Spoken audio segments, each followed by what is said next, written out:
بسم الله و الصلاة و السلام علی رسول الله، اما بعد.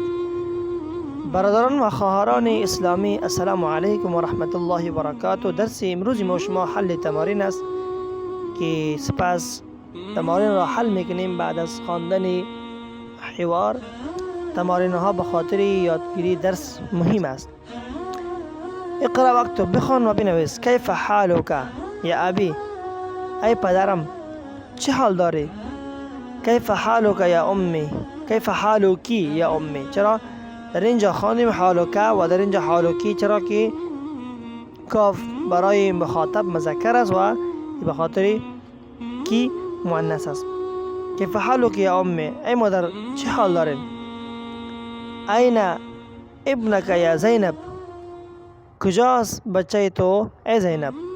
ذهب الى المسجد، رفت به طرف مسجد.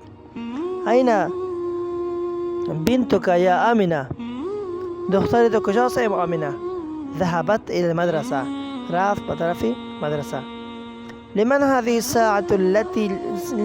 الساعة الجميلة، میگه این ساعتی زیبا است کی است؟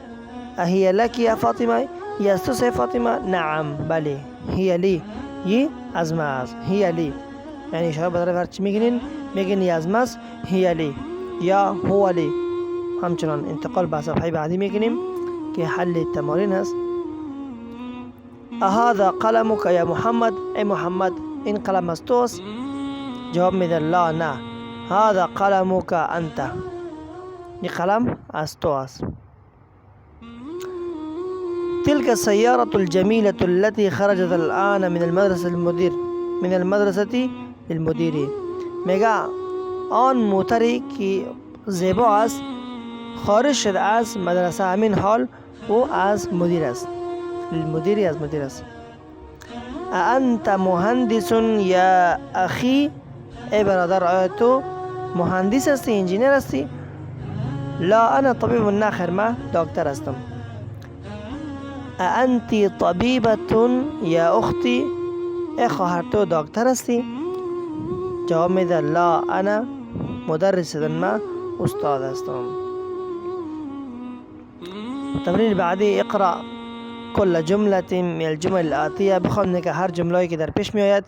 ثم قرأها اخرى بعد تغییر المنادى، باز بخوان میگه بعد از تغییر دادن منادا، کما هو موضح فی المثال، قسمی در مثال واضح است. میگه جمله ها را میگه بخوانید، میگه و سپس بعد از منادا ندا کردن حروف ندا که است میزنیم، بعضو بخوانید چه قسم میشه. میگه مثال بین، این قلمک یا ابی، قلم تو کجاست ای پدر؟